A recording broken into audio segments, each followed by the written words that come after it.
$906 billion fossil fuel risk urges business leaders to secure capital allocation strategies and optimize strategic investments. You might think the corporate world is moving away from fossil fuels, but the latest numbers show you a completely different, eye-opening story. If you are running a business or managing capital, you need to know that the world's 65 largest banks actually expanded their fossil fuel financing to a staggering $906 billion in 2025 alone. This massive surge represents an annual rise of about 8%, or 7.6% to be precise, proving to you that public climate commitments don't always match real-world banking decisions. When you look at the historical trajectory, these same institutions have directed approximately $8.7 trillion into oil, gas, and coal companies since the Paris Agreement entered into force in 2016. L-Impact Solutions points out that this $906 billion commitment exposes a serious governance gap between what these banks promise publicly and where they actually allocate their money. As a business leader, you have to realize that global energy demand is expanding rapidly, which forces capital markets to keep backing conventional energy assets for their predictable cash flows. Geopolitical disruptions, especially tensions affecting critical shipping routes like the Strait of Hormuz, are spiking your energy security concerns and commodity price volatility.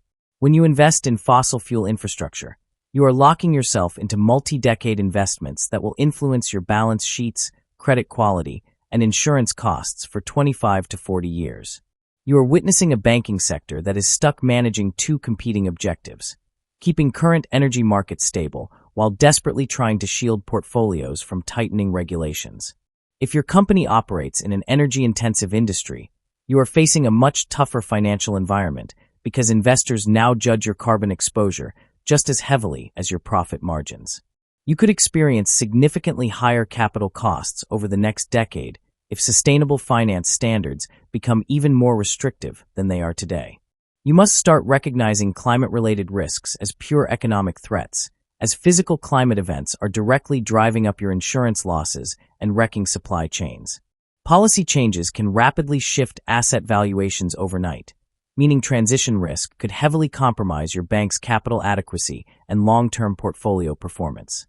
At the same time, you should note that clean energy capital pools are exploding, with major development banks committing a record $162.5 billion in climate financing during 2025.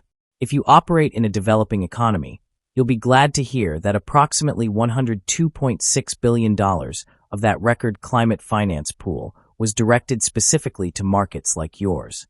The clear lesson for you here is that capital markets aren't abandoning fossil fuels immediately, but they are absolutely pricing transition uncertainty into every loan they give you.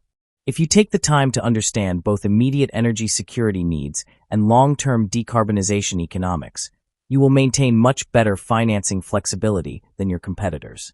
L-Impact Solutions explicitly argues that this trend proves capital markets are still prioritizing near-term cash flow stability over your long-term transition resilience. This massive lending disconnect raises urgent questions for you regarding fiduciary oversight, enterprise risk management, and the overall credibility of corporate ESG commitments. You need to look closer at where the capital is going, because a staggering $508 billion, or more than 56% of the total 2025 financing, supported pure fossil fuel expansion projects.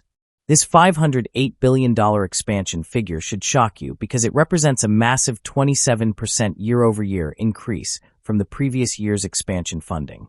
If you look at financing for new LNG terminals and pipeline infrastructure alone, you will see a massive surge of 84% compared with 2024. Because these infrastructure assets operate for up to 40 years, you are taking on massive transition risk if governments accelerate carbon pricing or clean energy mandates during the asset life cycle.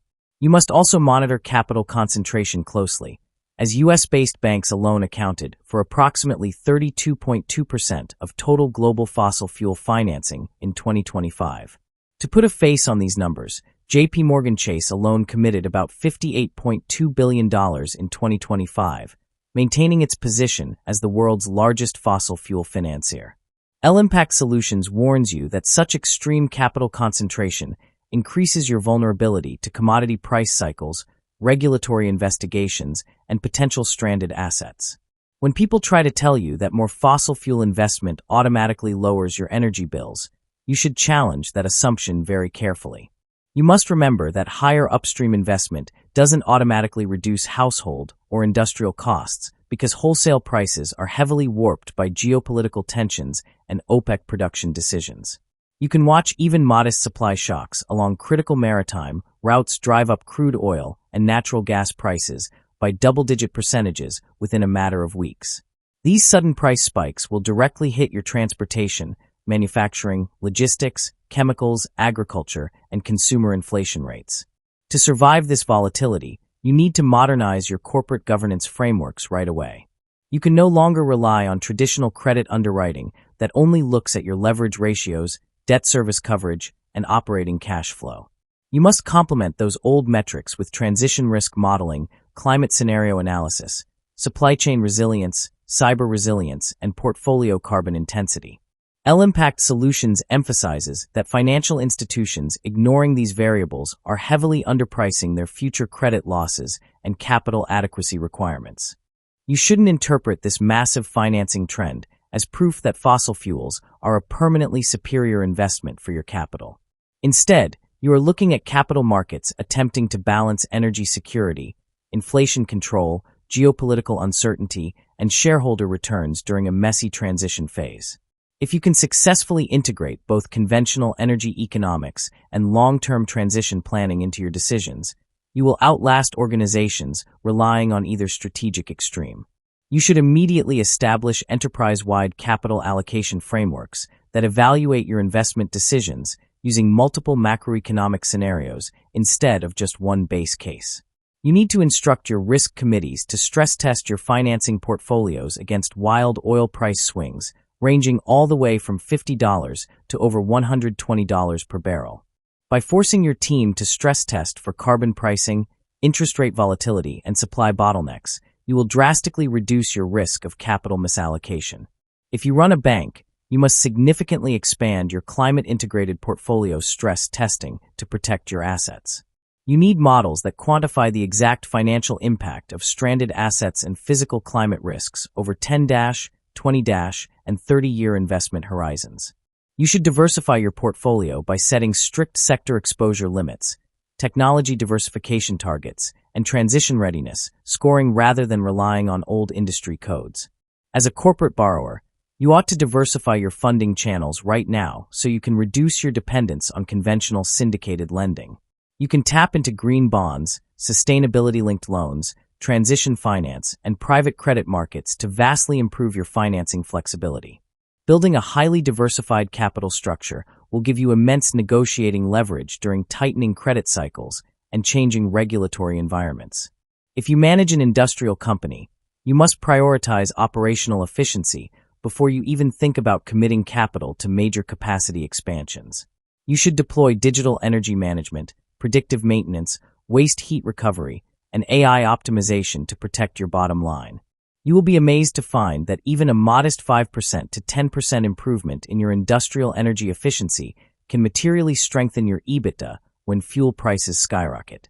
Your financial institution must strengthen disclosure standards well beyond the minimum regulatory requirements to keep investors happy.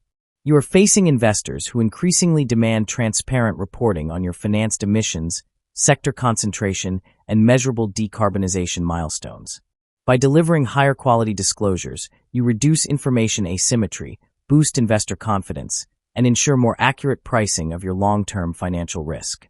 You should lobby governments to improve policy stability instead of blindsiding your business with unpredictable regulatory shifts. When governments provide stable regulatory environments, they directly lower your project financing costs and encourage greater private sector participation. If you are an institutional investor, you should adopt active stewardship instead of walking away through blanket divestment strategies. You will find that engaging with companies on measurable transition targets and executive accountability produces much stronger financial outcomes for your portfolio. Active ownership gives you the power to directly influence capital discipline while aggressively protecting your long-term shareholder value. You must tightly integrate your energy strategy into your enterprise-wide financial planning processes. You need to get your treasury, procurement, operations, sustainability, legal, and risk management teams to jointly evaluate capital allocation decisions using shared financial metrics. This cross-functional approach will heavily reinforce your corporate resilience as energy markets, green regulations, and investor expectations continue to evolve. You can draw confidence from the fact that diversified, climate-focused capital pools are expanding right alongside traditional finance, as proven by the record $162.5 billion committed in 2025. To prevent future capital allocation imbalances, you must build governance systems that are capable of adapting well before major market disruptions occur. You should establish dynamic portfolio concentration limits for sectors with elevated transition risk while maintaining the flexibility to finance critical energy infrastructure.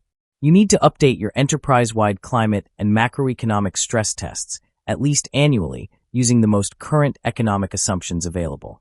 If you rely on static assumptions, you will significantly underestimate your future capital requirements and credit losses when interest rates or trade flows shift.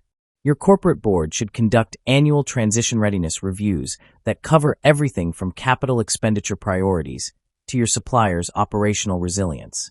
You should secure independent third-party verification for these reviews to maximize your governance credibility, investor confidence, and lending transparency. You must diversify your operational energy procurement by combining grid electricity, renewable power purchase agreements, backup generation, and battery storage. You should incorporate real-time geopolitical intelligence into your enterprise risk management to track conflicts affecting key energy-producing regions and maritime corridors. Ultimately, L-Impact Solutions reminds you that the strongest competitive advantage belongs to businesses that continuously reassess capital allocation using disciplined governance and multi-scenario resilience planning. Can your capital survive the $906 billion energy financing shift? Comment below. For more strategic analyses, visit our business consultancy website, link in the description below. Thank you.